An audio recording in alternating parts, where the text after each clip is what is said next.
বন্ধুরা, আশা করি তোমরা সবাই ভালো আছো। তোমাদের সবাইকে আমার ইউটিউব চ্যানেল লার্নিং উইথ গৌরবে ওয়েলকাম। আজ আমি তোমাদের সঙ্গে সপ্তম শ্রেণীর ইতিহাস বইয়ের তৃতীয় অধ্যায় ভারতের সমাজ, অর্থনীতি ও সংস্কৃতির কয়েকটি ধারা, এই অধ্যায় থেকে সমস্ত গুরুত্বপূর্ণ প্রশ্ন উত্তর আজকের এই ভিডিওটা আলোচনা করব। তাই ভিডিওটা প্রথম থেকে শেষ পর্যন্ত মনোযোগ দিয়ে দেখো।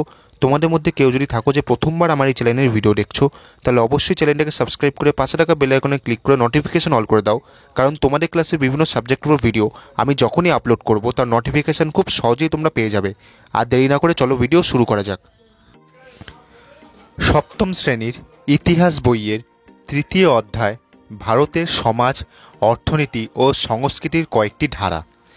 এই অধ্যায় থেকে প্রথম প্রশ্ন, সামন্ততন্ত্র কাকে বলে?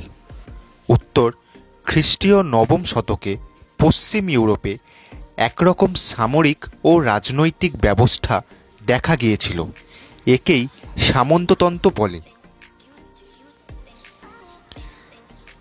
পরের প্রশ্ন, সামন্ত সমাজের কাঠামো কেমন ছিল?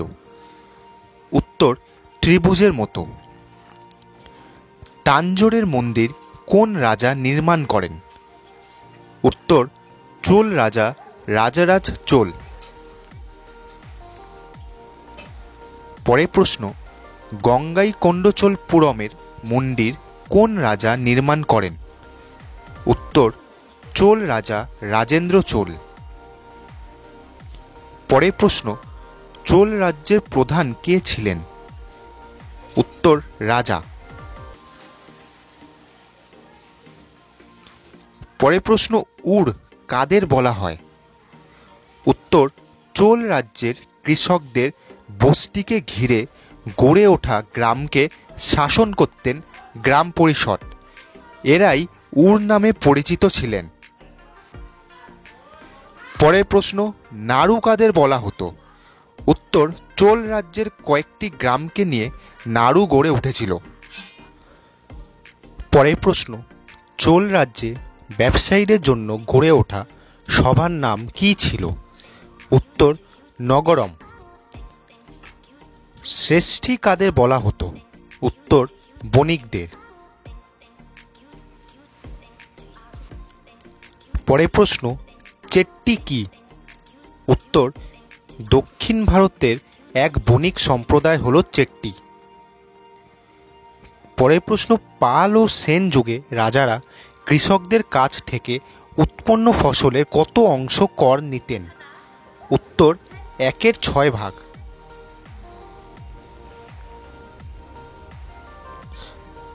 পরের প্রশ্ন, পাল ও সেন যুগে শস্যের মধ্যে কিসের উল্লেখ পাওয়া যায় না, অর্থাৎ শস্যের মধ্যে কোন শস্যের উল্লেখ ছিল না?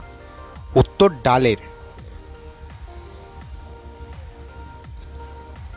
পরের প্রশ্ন, বাঙালি উত্তর ভারতের মানুষদের কাছ থেকে কি খাওয়ার অভ্যেস পেয়ে থাকতে পারে? উত্তর, ডাল খাওয়ার। পরের প্রশ্ন, বাইরে থেকে বাংলায় আসা দুটি পশুর নাম লেখো। উত্তর, ঘোড়া এবং উট। পরের প্রশ্ন, পাল শাসনকালে বাংলার কোন জিনিসের খ্যাতি দেশে বিদেশে ছড়িয়ে পড়েছিল? উত্তর, সুতির কাপড়ের। পরের প্রশ্ন, রামচরিত কাব্যটি কার রচনা? উত্তর, সন্ধ্যাকর নন্দীর রচনা। পরের প্রশ্ন, কার শাসনকালে রামচরিত কাব্যটি রচিত হয়? উত্তর, মদন পালের শাসনকালে রামচরিত কাব্যটি রচিত হয়। রামচরিত কাব্যটি কোন ভাষায় লেখা? উত্তর, সংস্কৃত ভাষায়। পরের প্রশ্ন, চিকিৎসা সংগ্রহ গ্রন্থটি কে রচনা করেন? উত্তর, চক্রপাণি দত্ত। পাল রাজারা কোন ধর্মের অনুরাগী ছিলেন? উত্তর, বৌদ্ধ ধর্মের।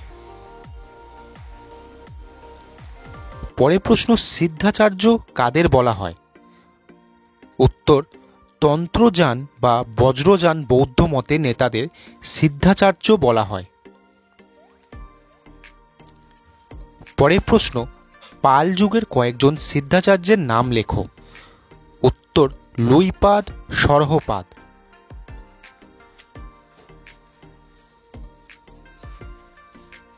পরের প্রশ্ন, সহজিয়া কাদের বলা হতো? উত্তর, পাল যুগে সহজ্ঞান বৌদ্ধ মতকে সহজিয়া বলা হতো। পরের প্রশ্ন, বৌদ্ধ ধর্মমতে নির্বাণ শব্দের অর্থ কী? উত্তর, মুক্তি। পরের প্রশ্ন, আদি বাংলা ভাষার উদাহরণ পাওয়া যায় কোন লেখায়? উত্তর, চর্যাপদে। পরের প্রশ্ন, চর্যাপদ কি? উত্তর, চর্যাপদ হল খ্রিস্টীয় অষ্টম থেকে দ্বাদশ শতকে লেখা বৌদ্ধ সিদ্ধাচার্যদের কবিতা ও গানের সংকলন।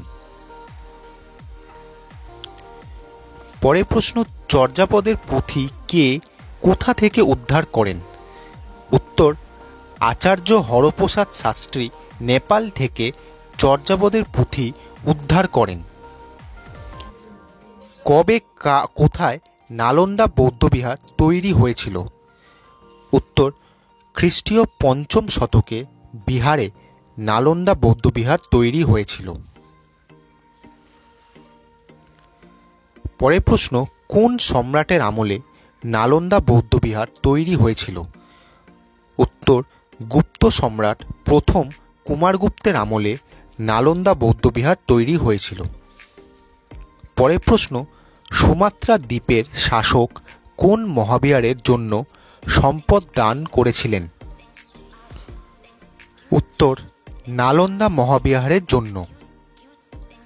পরের প্রশ্ন, নালন্দার সমৃদ্ধির যুগে কতজন শিক্ষক ও কতজন ছাত্র ছিল? উত্তর, ১৫০০ জন শিক্ষক এবং ৮৫০০ জন ছাত্র ছিল। কে বিক্রমশিলা মহাবিহার প্রতিষ্ঠা করেন? উত্তর, পাল সম্রাট ধর্মপাল। পরের প্রশ্ন, কবে কোথায় বিক্রমশিলা মহাবিহার প্রতিষ্ঠিত হয়? উত্তর, খ্রিস্টীয় অষ্টম শতকে মগধের উত্তর ভাগে গঙ্গার তীরে আধুনিক ভাগলপুর শহরের কাছে বিক্রমশিলা মহাবিহার প্রতিষ্ঠিত হয়। পরের প্রশ্ন, বিক্রমশিলা মহাবিহার কে প্রতিষ্ঠা করেন? উত্তর, পাল সম্রাট ধর্মপাল। দীপঙ্কর শ্রীগান বা অতীশ দীপঙ্কর কোন মহাবিহারের মহাচার্য ছিল? উত্তর, বিক্রমশিলা মহাবিহারের। পরের প্রশ্ন, বিক্রমশিলা মহাবিহার কোন মতচর্চার একটি বড় কেন্দ্র? উত্তর, বজ্রযান বৌদ্ধ মতচর্চার। পরের প্রশ্ন, বিক্রমশিলা মহাবিহারকে কারা ধ্বংস করেছিল? উত্তর, তুর্কি অভিযানকারীরা। পাল যুগের শিল্পরীতিকে কি বলা হতো? উত্তর, প্রাচ্য শিল্পরীতি। সেন যুগের রাজারা কোন ধর্মকে প্রাধান্য দিতেন? উত্তর, ব্রাহ্মণ্য ধর্মকে। লক্ষণ সেন কোন ধর্মে বিশ্বাসী ছিলেন? উত্তর, বৈষ্ণব ধর্মে। পাল যুগে কাদের শূদ্র বলা হতো? উত্তর, অব্রাহ্মণদের। লক্ষণ সেনের রাজসভায় সবচেয়ে উল্লেখযোগ্য কবি কে ছিলেন? উত্তর, কবি জয়দেব। পরের প্রশ্ন, গীতগোবিন্দম কাব্যটি কার রচনা? উত্তর, জয়দেবের। গীতগোবিন্দম কাব্যের বিষয়বস্তু কী ছিল? উত্তর, রাধাকৃষ্ণের প্রেম কাহিনী। পরের প্রশ্ন, সদোক্তি কর্ণামৃত গ্রন্থের লেখক কে? উত্তর, কবি শ্রীধর দাস। পবনদূত গ্রন্থের লেখক কে? উত্তর, কবি ধৈ। পরের প্রশ্ন, কোন রাজার রাজসভায় পঞ্চরত্ন ছিলেন? উত্তর, লক্ষণ সেনের রাজসভায়। লক্ষণ সেনের রাজসভায় পঞ্চরত্নের নাম লেখো। উত্তর জয়দেব, ধৈ, গোবর্ধন, উমাপতিধর এবং শরণ। পরের প্রশ্ন, লক্ষণ সেনের আমলে একজন অভিধান প্রণেতার নাম লেখো। উত্তর সর্বানন্দ। পরের প্রশ্ন, দাসনগর ও অদ্ভুত সাগর গ্রন্থ দুটির লেখক কে ছিলেন? উত্তর রাজা বল্লাল সেন। পরের প্রশ্ন, খনার বচন বা ছড়াগুলিতে কিসের হদিস মেলে? উত্তর কোন ঋতুতে কি ফসল বুনতে হবে, কোন ফসলের জন্য কেমন মাটি দরকার, কতটা বৃষ্টি দরকার, এই সব নানা কিছু হদিস মেলে। পরের প্রশ্ন, হাঁড়িতে ভাত নেই, নিত্য উপবাস, এই উক্তিটি কোথায় আছে? উত্তর চর্যাপদ কাব্যে। বাঙালি বৌদ্ধ আচার্যদের মধ্যে সবচেয়ে বিখ্যাত ও শ্রেষ্ঠ পণ্ডিত কে ছিলেন? উত্তর দীপঙ্কর শ্রীজ্ঞান বা অতীশ দীপঙ্কর। পরের প্রশ্ন, কার বাড়ি নাস্তিক পণ্ডিতের ভিটা নামে পরিচিত? উত্তর দীপঙ্কর শ্রীজ্ঞানের বাড়ি। দীপঙ্কর শ্রীজ্ঞান কার কাছে দীক্ষা নেন? উত্তর ওদন্তপুরী বিহারের আচার্য শিলরক্ষিতের কাছে। পরের প্রশ্ন, দীপঙ্কর শ্রীজ্ঞান কোথায় বুদ্ধের অবতার হিসাবে পূজিত হন? উত্তর তিব্বতে। পরের প্রশ্ন, দীপঙ্কর শ্রীজ্ঞানের সমাধিক্ষেত্র কোথায়? উত্তর তিব্বতের রাজধানী লাসার কাছে। পৃথিবীর সর্ববৃহৎ বৌদ্ধ কেন্দ্র কোথায় ছিল?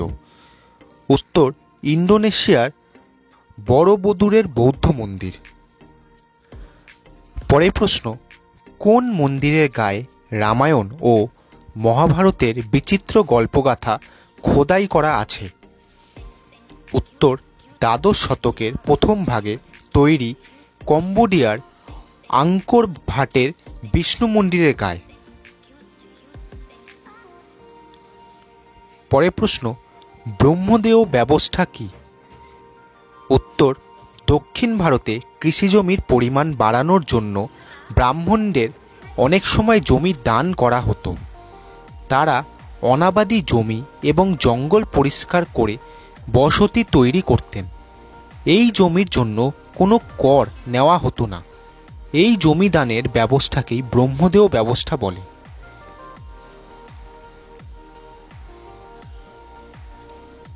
পরের প্রশ্ন, সহজ্ঞান বা সহজিয়াদের ধর্মীয় ভাবনা কেমন ছিল? উত্তর এই ধর্মীয় ভাবনায় দেবদেবীর স্বীকৃতি ছিল না। মন্ত্র, পূজা, আচার অনুষ্ঠানের কোনো গুরুত্ব ছিল না। বলা হতো আত্মা শুদ্ধ হলে তবেই মানুষ নির্বাণ বা চিরমুক্তি লাভ করতে পারে।